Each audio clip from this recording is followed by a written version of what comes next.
All right, let me just share the chat. Give me 1 second here. I'll share this to the community. Tom Kaczynski here. We're doing Tom Unscripted. I should be doing my show on AI, actually, because I now got my computer working, thankfully. But now there's just too many events going on this morning, and I felt like talking about them a little bit. So we'll take, 15, 20 minutes. We'll see how long it goes.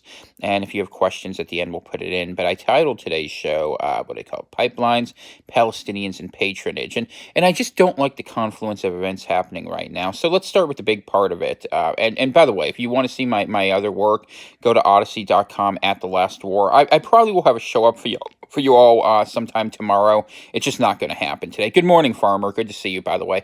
Yeah, I have a really good show, and there's too many events that require me to pay attention today, so that's okay. It's fine. I won't forget where I'm at. I'll remember that. So talking about the pipeline, so obviously I'm starting by mentioning the Colonial Pipeline that was supposed that is dealing with a ransomware attack. So we're told, and it's holding basically the whole southeastern U.S. captive. And in fact, it's going beyond that at some point, where basically the logistics are being largely shut down because of the fact that you have 45% of the pipeline capacity. And I was reading some stories about what they're saying, the people who actually operate Colonial Pipeline. Odyssey I like. It's good stuff over there. They just need to get better about uploading my videos as not just audio, but different story for a different day. So we were talking about the pipeline, and I was reading what the Colonial company was saying, and they were saying that until they get the forgive me, I still have some stuff in my eyes from the morning. Until they get the what was I going to say, the ransomware fully out of the system, they're not going to be able to have a complete distribution. They've got two of their refineries shut down, and apparently, I think Valero's down there, they've got a couple of their refineries shut down, and it's going to cause a cascading problem, right? In the same way that if you've ever been in rush hour traffic in a city, you know that people getting on and off at certain ramps can turn a highway into a parking lot. And you're going to see that become the case pretty aggressively. And what will happen is they'll borrow from Peter to pay Paul. So if you're in the Midwest or the Northeast or the West, you're going to see supplies bounce around in ways that aren't necessarily going to work that fast because, frankly, the way you would get around this with trucks is, going to be a problem because you don't have the gas on site and you can't get the tankers in there. And then if you try to do it by train, it's just not that efficient because we don't have a system calibrated for that. I mean, you could do it that way, but we haven't. So short version, what is happening now, today is Tuesday here in the Southeast. I am reading that they're saying they're not going to have this fully up until the weekend. Let's say that's Friday at the earliest, Sunday at the worst. And that may cause a lot of problems. And for the people in the Southeast, there's a lot of pictures out there. Some of the Telegram groups are showing it, and I've had reports from people in North Carolina, Tennessee, Georgia. They just don't have gas, and people are searching from station to station. The same thing in Florida. It's almost like the whole South is being punished for something. You kind of wonder how that all works out, especially considering the government we have in this country at this point. But I do think it's part of a larger problem because we heard about cyber attacks, and I went back and watched just recently our good friend Klaus Schwab, who said we can't overlook the opportunity for a great reset because of what was happening with COVID, said he made the prediction. There's a video out there. You can find it. I put it in the Telegram group. I run for this, t.me/Atlantic Homeland. It was a comment from somewhere else, but you can see a video, a 1-minute video. It was an excerpt of what he was saying. He's like, this is going to be worse, and you should expect shutdowns and logistical problems and all these sort of difficulties. So this is something that has been predicted. And, when things have been predicted, you get into that weird question of chicken and egg. Did they tell you something because they did it? Or did they tell you something because they predicted it would be done? And, one of the things that really plays a big role in this is the question of who is responsible. Because we like to think state actors are responsible and all these corporations are responsible. But the thing is, when you watch groups like the World Economic Forum, I was watching the people at Davos, the corporations really have functional day-to-day autonomy and control of a lot more actions than governments do. So this idea we are always looking for governments to act against one another to enact plots is not always right. You don't have to believe in nefarious conspiracy theories to think that corporations, big entities, nonprofits, play a huge role in shaping things. I mean, look at the role U.S. aid plays for George Soros and for some of the people who did those NGO revolutions, like the color revolutions we've seen in Ukraine, Tunisia, Egypt, and others. And in fact, a lot of people think that's what's happening in Colombia right now. We're not even talking about that. It's not on most people's radar, but that country's tearing itself apart. Burma is another one. Myanmar, what's happening over there? We could talk about that. And more interestingly, and perhaps for today's story, is Palestine. There was a fire up on the Temple Mount yesterday. There have been basically accusations back and forth. Israel is mobilizing for a full-scale attack against Palestinians. Turkey is agitating, to support the Palestinians. And, we are seeing the proverbial wars and rumors of wars. But I want to bring in the third point of patronage and connect it to the first point of pipelines. We haven't talked about Ukraine in a minute over here, but that hasn't gone away. And in fact, we see the U.S. is starting to take a slightly more bellicose stand on that. And what I think plays into that is this goes back to pipeline politics. What happens if something destroys Nord Stream 2, Russia's pipeline to provide energy sources to Germany? And what happens when the world gets shut down and you say it's cyber attacks? Countries are going to blame one another. They may publicly blame hackers, but privately they're going to blame one another. And who knows? It could be, secret services of the various countries' intelligence operators. But it could just as easily be a third party who is manipulating them all against one another. Maybe the banks are paying for someone to do something.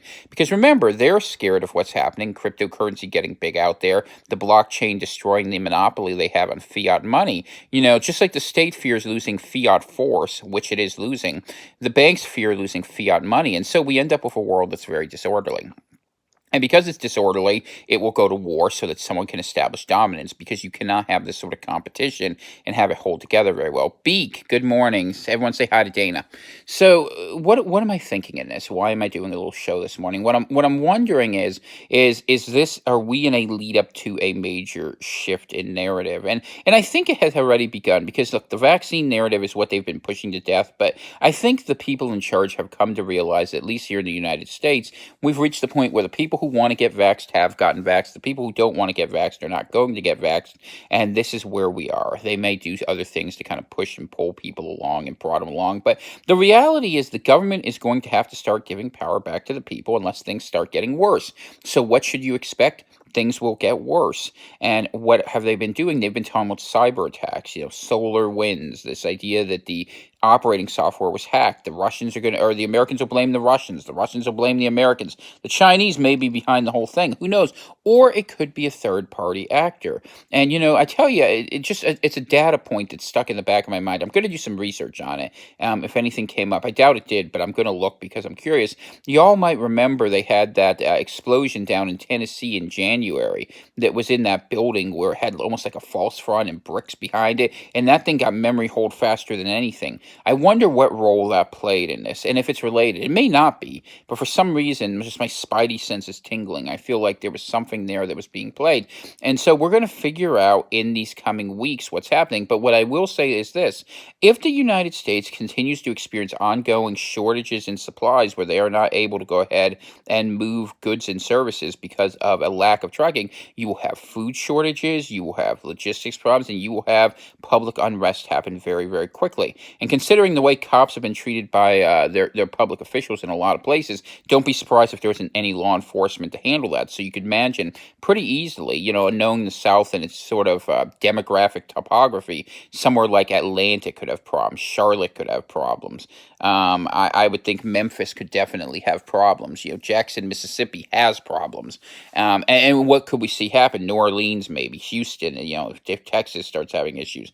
So we'll have to keep an eye on it. And I just tell you, I don't like how this feels. I feel like there is things are building to some sort of a crescendo, and I feel like it's happening pretty quickly, and I'm concerned about it. Concerned enough that I came on here today to talk to you about this, because, if we start getting into wars, or rather if the Middle East, let's say Palestine and Israel get into some sort of war, and people start getting swallowed into that vortex, which Lord knows I'd love America not to, and I know America will, because Lord knows we do more to help Israel than we do to help our own people, which is a big problem, and we've talked about that before, but You would expect that you might see the opportunity for chaos to be used by other actors, whether they be state actors or non-state actors, and that's what the patronage part is about. We assume, because we have been habituated to think that way, that we are seeing states operate against one another.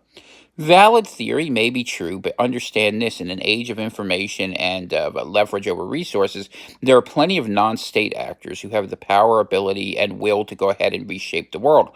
Like I said, I was watching a video from Davos in 2019, and they were talking about humans 2.0. And the one thing that struck me in the video was they're delusional. Like, they were talking about how everyone wanted to go along with their woke agenda, even though they reported their own statistics. 87 to 92% of the people in their workforce didn't care about that. But yet they had their vision of how the world was going to go, and they wanted to shape the world to their vision. And it's that sort of delusion, that sort of zeal, and that the fantasy that drives people to change the world. And look, I say this with an odd bit of admiration in this one sense. I hate the world that they want to create. I admire them for having the gumption to go out there and do it, whereas a lot of us are sitting here waiting, hoping, and seeing what happens. And if you are willing to crack enough eggs, you will get the omelet you desire, and that's kind of what's happening out there. So we are seeing the destruction of a previous world system bit by bit, and whether this is a stress test, which is very well maybe, by the way, or whether it's the beginning of something larger, what we are seeing is an increasing number of, let's call it, incursions against the way normality used to be managed, that are indicative that someone or something is testing the way this can hold together. And, what does that mean in the larger sense of things? It means that you should expect more chaos to grow. We are already seeing reports worldwide of problems with food shortages that are starting to happen. We are seeing, a hard push for the idea that, well, we need plant-based or insect-based agriculture so that we can feed everybody. And what it is it's about control mechanisms. It's about centralized agriculture. It's about, centralized energy direction. We want everyone in the city. Yeah, and you don't want people living in the country living in around. Or the climate change. We can't afford to have fossil fuels. That provides individual, independence. So I will share some. Well, I can't write it here, Eva. I can see what you're saying. If you go to t.me/Atlantic Homeland, you'll find me. I'm over there, and I'm at Tom Kaczynski. I'm not hard to find. I am myself, and that is really me. You'll see me in there, so you're welcome to go check that out. So these are the things I'm kind of looking at today, and I can't tell you what's going to happen other than that I have a feeling that this story has some legs to run. I'm going to keep a close eye, and here's what I recommend you do. Keep a close eye on what's happening on Israel. Funny things always happen there. Something to be mindful of. And let's see if there's any effort to go ahead and get this energy problem resolved, because this government is being really strangely passive about this, about how much they're willing to go out there and help and to get things fixed. And I can't help but feel like there's a problem there. I mean, this administration's got a lot of problems. It's just, but this is America, right? And to be honest, Trump did the same thing with California. The people in power protect the places they seem to care about. And if the South has bad luck when a Democrat's in there, they're screwed. And if the West Coast has bad luck when a Republican's in there, they're screwed. And it's totally aside, but the way the politics is talked about in the news is it's so detached. Like, I watch Republicans go out there saying, we need to go ahead and take away unemployment so people go back and take low-paying jobs. I mean, you guys are such pricks. I mean, the reality of it is that, people made billions of dollars. You never go after the rich. You just go after the poor and try to punish them. I don't like that. And on the other hand, I don't like that the left says delusional, oh, if you look this way, you don't look that way, we're going to go ahead and take care of you. But we can never say anything good about anyone who's of the historical stock of this country. They're both evil, but they're both being controlled by the same people. And that's what you have to understand about the politics and the patronage system. The money that runs this country, that runs this world, is invested in the idea of destroying the way that used to have a somewhat fairer and more decent system. And you're going to see that go forward, and they're going to have to push people to the point of desperation because COVID didn't cut it. It got the low-hanging fruit, but there are people who are still resistant, that they want to exist outside the system. And so what they're going to have to do is destroy the old system at some point. And we know that inflation is destroying the dollar. There's no doubt about that. You see it when you go to the grocery store. I was out there shopping yesterday. I can tell you there were no values. Walmart has gotten a lot more expensive and all these things. And maybe like 5 or 10 items if you're watching, if you're buying a can of beans, you might be okay. But in the broader sense of terms, that is impossible. The gas prices are spiking. Food availability is going down. And look, the people who are in charge see this as a feature. They want to create scarcity to cause dependence from humanity so they can shift you onto a new system. They don't want prosperity. They don't want you to succeed. They don't wish you well. They want you sick. This is one of the big problems that you run into over and over again. And you can see it. The contempt is palpable, and that they want to switch into a new world system. So, what does that mean for us, and what do we have to do? My advice to you, and I'm trying to give you some practical advice, try to keep this to 20 minutes. What I want you to do is make sure you have everything fueled up you need to fuel up. If you require heating fuel for the winter, by the way, I recommend you get it now. It's not going to get cheaper. Be smart, be careful about that. If there are supplies you want on hand, later on, the wife and I are going to be buying some of our tomato crops that we're going to put in the ground. We're going to expedite to go ahead. We just can't start earlier than this because frankly, we're still under risk of frost. But make sure you have your food supplies that you want to have. And if there are machine goods, if there are tools you want to have so that you can do things in the future, you might want to be getting them now. I don't, I keep telling people, I don't know how long it holds out. I really don't. And I really don't know, but they are pushing pretty hard to, at least I've heard a lot of people talk about mid-May, and I've heard even more people talk about something in July, maybe with the UFO disclosure, the idea we're going to change the way the world works. This is the world's biggest psyop. You can see step by step if you watch people like the World Economic Forum, the Davos crowd, all of these people. Lumber, great suggestion from the wife. I mean, lumber's gone nuts. All of these things are being set up to create an idea of dependency. And what will be done? Will there be a mass sacrifice? Will there be a false flag? Will there be a war? All these things have been done historically because the dollar is broken. It is losing value quickly. They're spending it like nuts to try to leverage what power they have to shape the agenda, but they are going to have to transform the way you operate if they want to continue to go ahead and own the way they operate. And they're used to having control and dominance over you. That's the way the whole financial system is structured. And by the way, cryptocurrency is destroying that. The blockchain has a lot of problems, and it might prove our enslavement in the end. But what it also does is it makes the idea that you need to hold cash obsolete. And they kind of know that too, which is one of the reasons why you saw the Bank of England going out there attacking it. The City of London doesn't like competition, and it hasn't had to deal with it for a very long time. So the world is going to get strange. And I do think there is a very high possibility we may be maneuvered into some sort of warfare. And, wars happen in the summer, pretty common for logistical reasons. And you can watch around the world, Afghanistan, Iran, Yemen's still got some violence going on. Palestine is nuts. Ukraine, we could talk about. Burma's got issues. Colombia's got a lot of problems. There are multiple flashpoints going off around the world. Ones in West Africa. There's a couple that Chad's had a lot of problems. In different countries all over the world. And what we are seeing is the exacerbation of all of those tensions. And the thought is, war is a means of leverage too. It's a way of resetting and rebooting a broken system.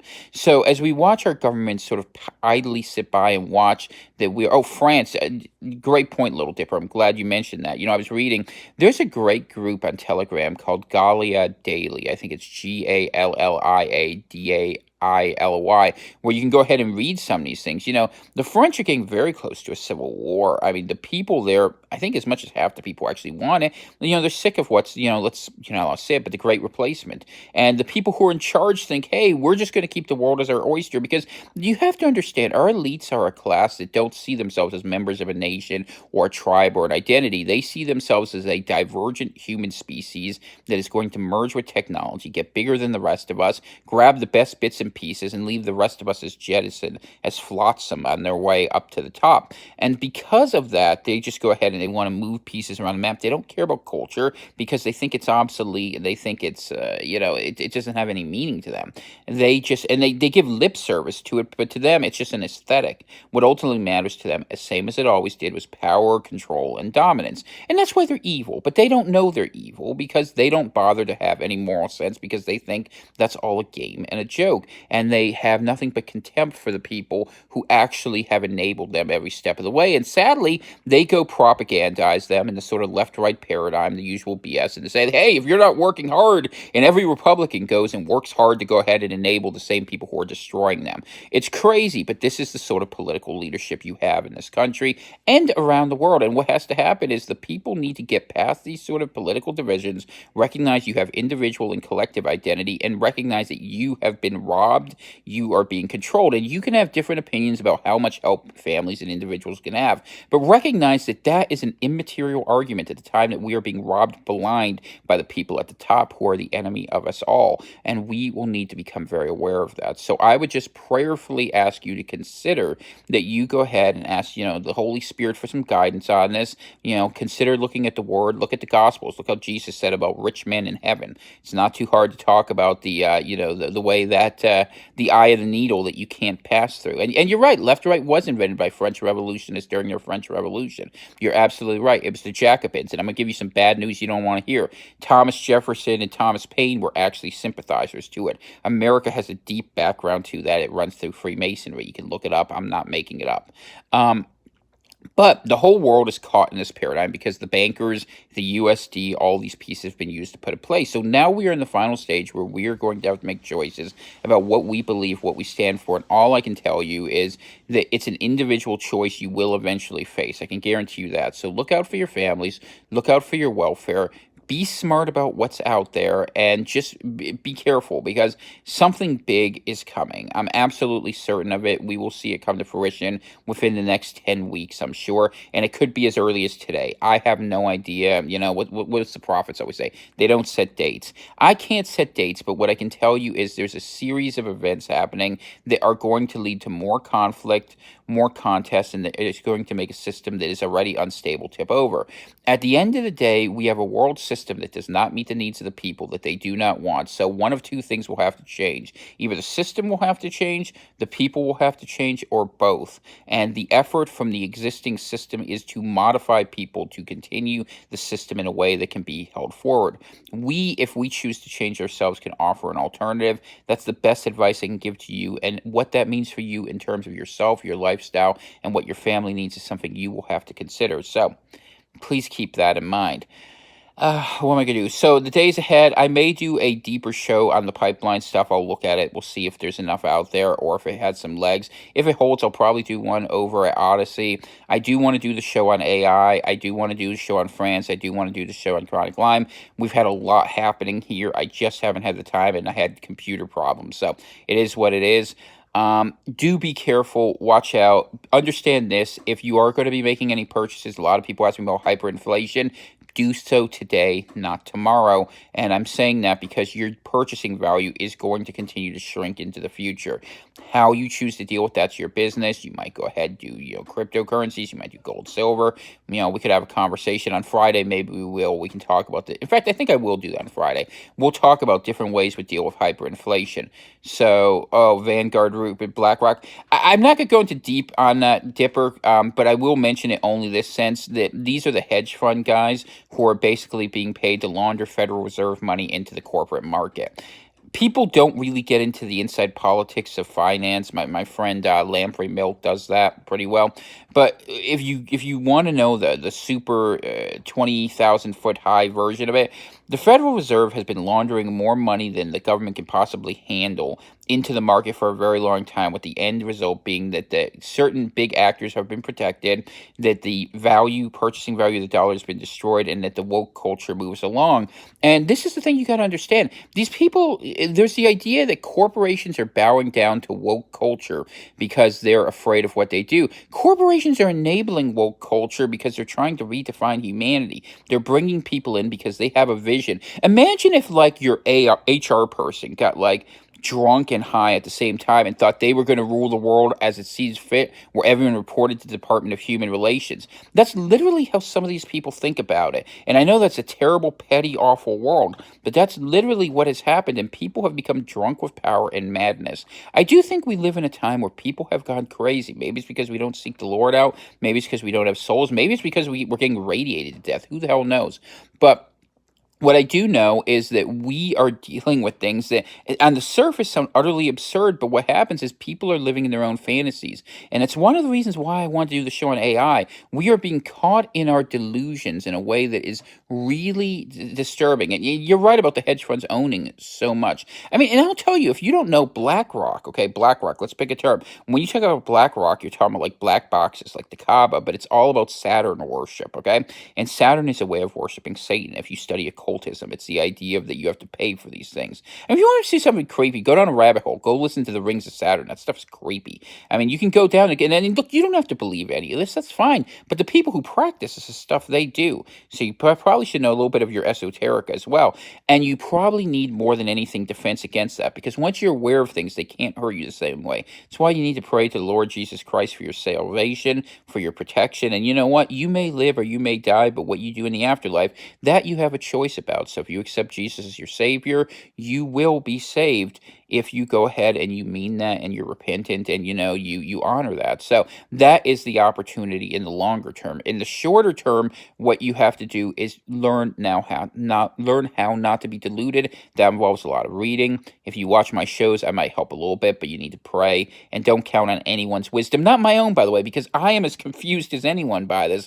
But the confusion, I think, is part of the story. I think it's part of why AI is such a big piece of this, and that we are being maneuvered and manipulated in ways we can hardly discern.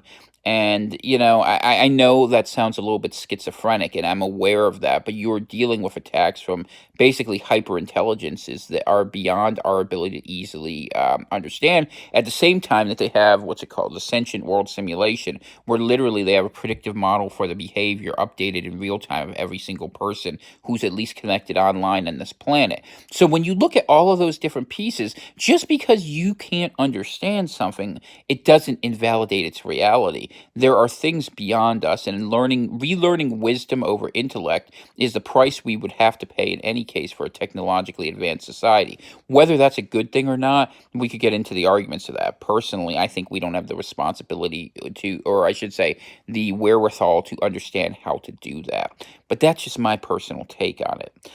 So, good morning to everyone. I hope you have a wonderful day. Do spend some time outside. Recognize that reality is out there, it's not on here.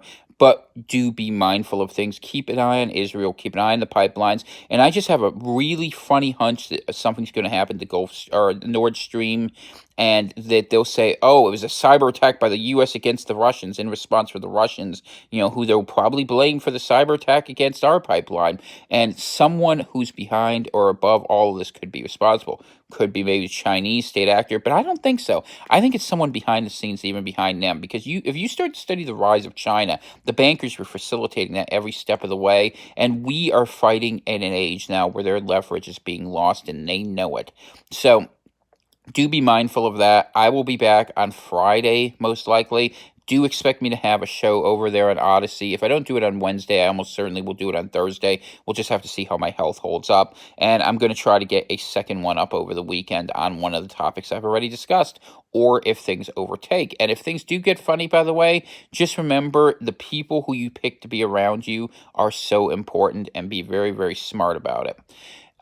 Let's see. Last thing. Let's see. A major pipeline can be attacked, so can the monetary system. It's all digital, including the stock markets. You're absolutely right, man. And if they reset everything, if they crash the entire market and say, well, we're all going to take care of you now, we're all at the same level, that's something a lot of people have thought are coming. There's a lot of rumors out there and a lot of little things in conspiracy land saying that by July, they're going to have everyone getting $2,000, from, or whatever the currency is, and they'll be taken care of, but that your wealth will be lost. So make sure you have what you want on hand, and recognize that money is a nominal concept. It can disappear very quickly. Let's hope we don't get into a brothers' war too. I don't want that. If Russia starts attacking us, man, I'm fighting for this regime. No way, no how. Truth is, I think they're less bad than we are, but I'm not saying any of them are any good. You want something that's good, you want a kingdom worth serving, you look to the heavenly kingdom. Man, not so much.